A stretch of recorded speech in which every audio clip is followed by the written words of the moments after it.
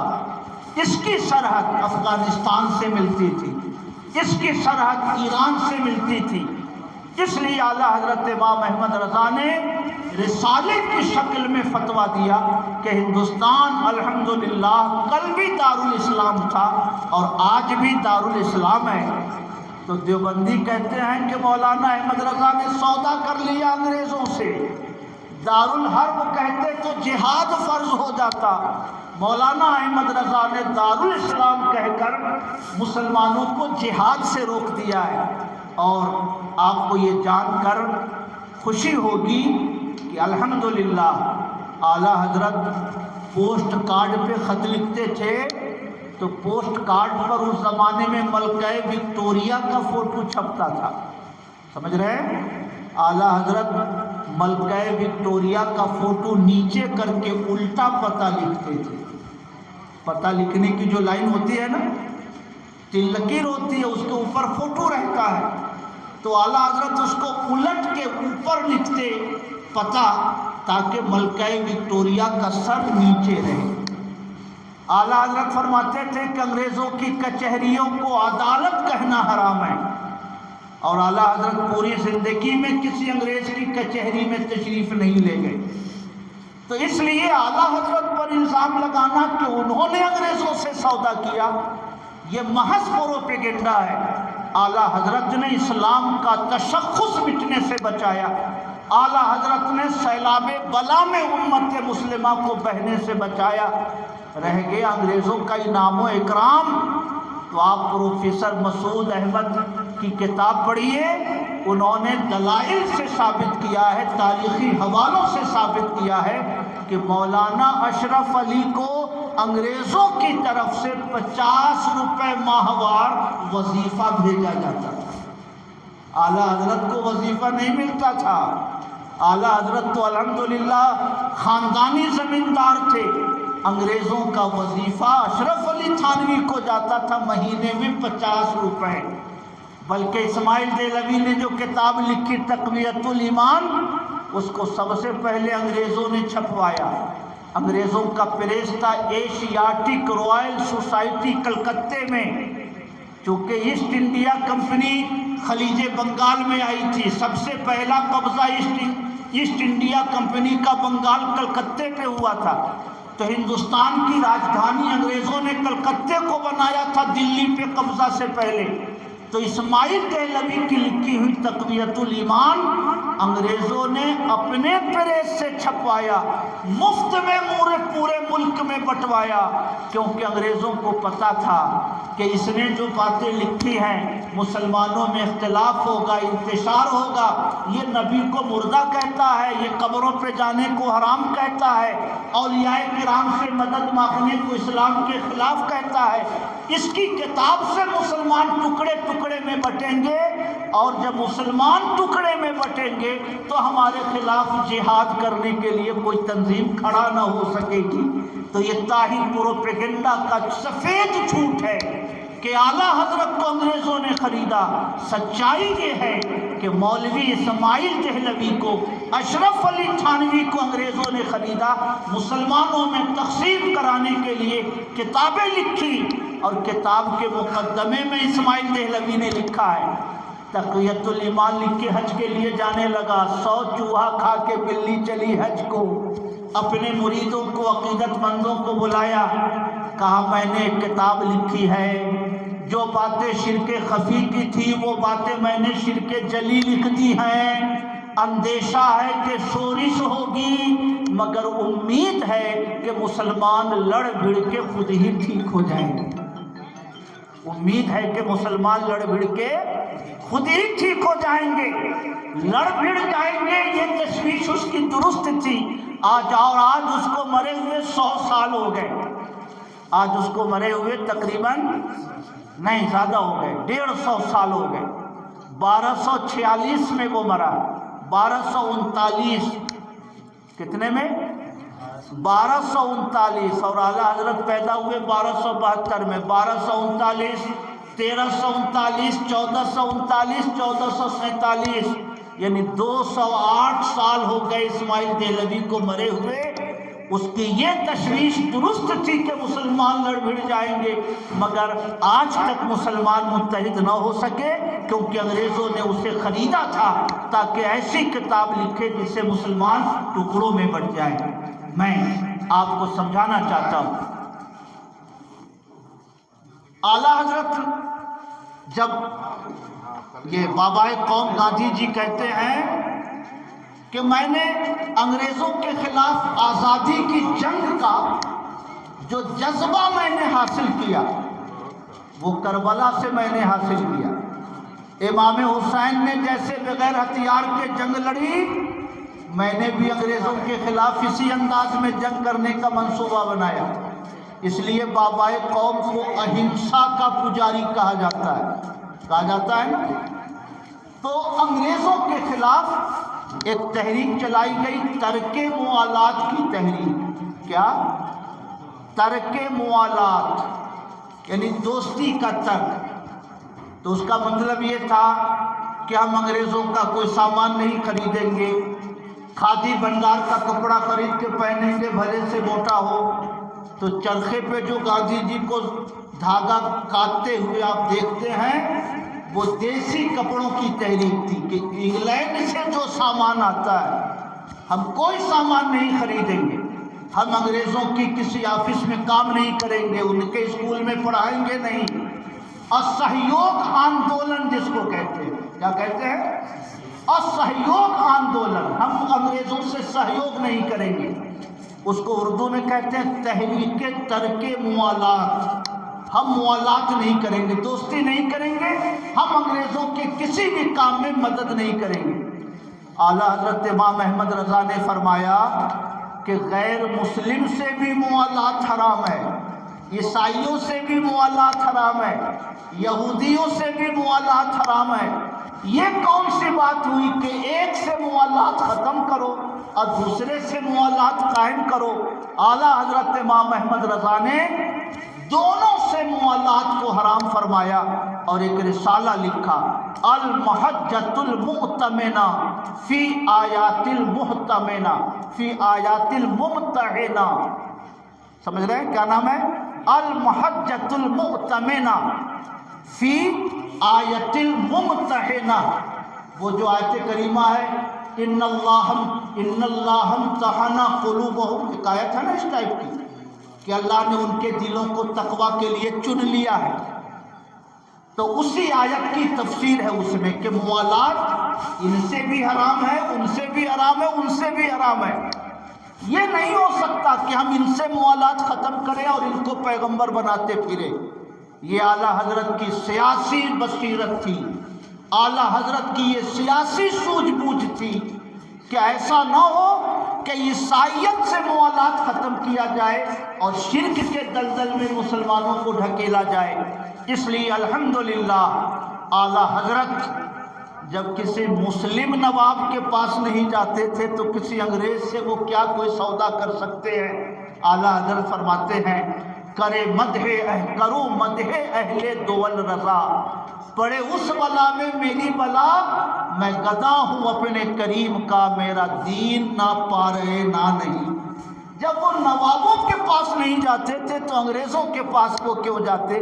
جو ملکہ وکٹوریا کا فوٹو اوپر رہنا گوارا نہیں کرتے تھے، انتر دیشی کو الٹ کر پتہ لکھتے تھے، جو کسی انگریزی کچہری میں نہیں تشریف لے گئے، ان پر یہ الزام لگانا کہ انہوں نے انگریزوں سے ساٹھ باٹ کی ہے، یہ صرف پروپیگنڈا ہے، سچائی سے اس کا کوئی تعلق نہیں ہے. حالات کتنے خراب تھے. خلافت کمیٹی، یہ جو آپ ترکوں کی گورنمنٹ ہے نا سلطنت عثمانیہ، میں یہ بات آپ سے عرض کر چکا ہوں. جب دوسری جنگ عظیم ہوئی تو جاپان اور جرمنی، ہٹلر، جاپان اور جرمنی ایک طرف تھے، روس، امریکہ، انگلینڈ، فرانس یعنی یہ سارے یورپی ممالک ایک طرف تھے، ہٹلر کو شکست ہو گئی، کیونکہ اسی زمانے سے انگریز فلسطین کی زمین لینا چاہتے تاکہ وہاں پر یہودی ریاست کا قیام عمل میں لایا جا سکے۔ انگریزوں نے اپنا نمائندہ بھیجا تھا سلطان عبدالحمید کے پاس کہ فلسطین کا کچھ ایریا میرے ہاتھ بیچ دیجیے تاکہ ہم ایک یہودی ریاست قائم کر سکیں۔ سلطان عبدالحمید نے زمین پر پیر مارتے ہوئے کہا کہ یہ یہاں کی 1 انچ مٹی میں تمہیں نہیں دے سکتا، فلسطین کی سرزمین دینا تو بہت دور کی بات ہے۔ تو انگریز بہت مکار قوم، سلطان عبدالحمید کو لگا کہ اگر ہم انگلینڈ کی طرف رہیں گے تو ایسا نہ ہو کہ کل یہ ہم سے فلسطین کی ریاست مانگنا شروع کر دیں، تو انہوں نے جرمنی کا ساتھ دیا۔ یہ ان کی سیاسی چوک تھی، مگر چونکہ نیت اچھی تھی اس لیے ہم ان کی غلطی کو بھی کوئی بہت بڑی تاریخی غلطی نہیں کہہ سکتے۔ بہرحال جرمنی کا سپورٹ کیا سلطنت عثمانیہ کے بادشاہ نے، سلطان عبدالحمید نے۔ جرمنی کو شکست ہوئی، جاپان پر ایٹم بم گرائے گئے، ہیروشیما ناکاساکی پر جب ایٹم بم گرائے گئے جاپان نے ہتھیار ڈالا، ہٹلر نے خودکشی کر لی، انگریزوں نے، امریکیوں نے، روسیوں نے جرمنی کو 2 حصوں میں بانٹ دیا، سلطنت عثمانیہ کو کئی حصوں میں تقسیم کر دیا، یہ سیریا ہے، یہ عراق ہے، یہ یمن ہے، یہ شام ہے، یہ فلاں ہے، یہ فلاں ہے۔ پوری سلطنت اسلامیہ ایک پرچم کے تلے تھا جس کو سلطنت عثمانیہ کہا جاتا تھا، مگر مسلمانوں کی طاقت کمزور کرنے کے لیے اس کو ٹکڑوں ٹکڑوں میں بانٹا گیا۔ بہرحال اس زمانے میں جب خلافت کا سقوط ہوا، انگریزوں نے خلافت ختم کر دی تاکہ مسلمانوں کی طاقت بکھر جائے۔ ڈاکٹر اقبال نے کہا، چاک کر دی ترک نادا نے خلافت کی قبا، چاک کر دی ترک نادا نے خلافت کی قبا، سادگی اپنوں کی دیکھ اوروں کی عیاری بھی دیکھ، یعنی اپنے لوگوں کی سادگی دیکھو کہ خلافت ترک کر دی۔ اور اسی زمانے میں انگریزوں نے ایک غدار کو خریدا، مصطفیٰ کمال اتا ترک، اس نے اذان پہ پابندی لگا دی، مسجدوں پہ پابندی لگا دی، قرآن گھروں میں رکھنے پہ پابندی لگا دی، مدرسوں پہ پابندی لگا دی۔ وہ ترکی جو کسی زمانے میں پورے عالم اسلام کا نمائندہ تھا، مصطفیٰ کمال اتا ترک نے مذہب پہ پابندی لگا کر اذانیں بند کروا دی، نمازیں بند کروا دی۔ انگریزوں کو خوش کرنے کے لیے اس نے اسلامی نشان کو مٹانے کی کوشش کی، مگر آپ کتاب پڑھیے، جب مصطفیٰ کمال اتا ترک مرا، قبر میں اس کو دفن کیا گیا تو کئی بار دفن کیا گیا، کئی بار زمین میں اس کی لاش پھینک دی، اخیر میں اس کی زمین کے اوپر ہی رکھ کر مٹی ڈال کر وہاں سے لوگ چلے آئے۔ بہرحال میں یہ کہنا چاہتا ہوں کہ جب خلافت کا سقوط ہوا، سلطنت عثمانیہ کی حکومت گر گئی، تو ایک تحریک چلائی گئی، تحریک خلافت، اور ہندوستان میں چندہ اکٹھے ہوئے۔ بابائے قوم گاندھی جی نے مسلمانوں کے ساتھ مل کر جگہ جگہ دورے کیے، چندے اکٹھے کیے تاکہ ترکی بھیجا جا سکے اور سلطنت عثمانیہ کے تحفظ کے لیے فنڈ فراہم کیا جا سکے۔ تو جگہ جگہ جیسے ابھی ادارے شریعہ کی تحریک بیداری چلتی تھی نا، ویسے ہی تحریک خلافت کا جلسہ جگہ جگہ ہوتا تھا۔ بریلی میں بھی ایک جلسہ ہوا تحریک خلافت کا، مولانا ابوالکلام آزاد نے دعوت نامہ بھیجا اعلیٰ حضرت کو، اعلیٰ حضرت نے جواب میں لکھا کہ میں تو نہیں جا سکتا مگر میں اپنا نمائندہ بھیجوں گا۔ اور علامہ حضور برہان ملت کا وہ رسالہ پڑھیے، اکرام امام احمد رضا، انہوں نے تحریک خلافت کانفرنس کی روداد اس میں لکھی ہے، اکرام امام احمد رضا۔ اس میں اعلیٰ حضرت نے اپنا نمائندہ بنایا برہان ملت کو۔ سید سلیمان اشرف بہاری جو علی گڑھ مسلم یونیورسٹی کے پروفیسر تھے، شعبہ دینیات کے صدر تھے، ان کو اپنا نمائندہ بنایا۔ مفتی اعظم ہند کو نمائندہ بنایا، صدر الشریعہ کو نمائندہ بنایا، 5 لوگوں کی ٹیم اس خلافت کانفرنس میں پہنچی اعلیٰ حضرت کی نمائندگی کرنے کے لیے۔ اور جب سید سلیمان اشرف بہاری نے تقریر شروع کی تو وہ تقریر آپ پڑھیے کتابوں میں، اس لیے میں کہتا ہوں کہ یہ پڑھنے کا زمانہ ہے آپ کے، جو پڑھ لیں گے وہی زندگی پر آپ کے دماغ میں محفوظ رہے گا۔ علامہ سید سلیمان اشرف بہاری المبین، النور، الرشاد، یہ ان کی شاندار کتابیں ہیں۔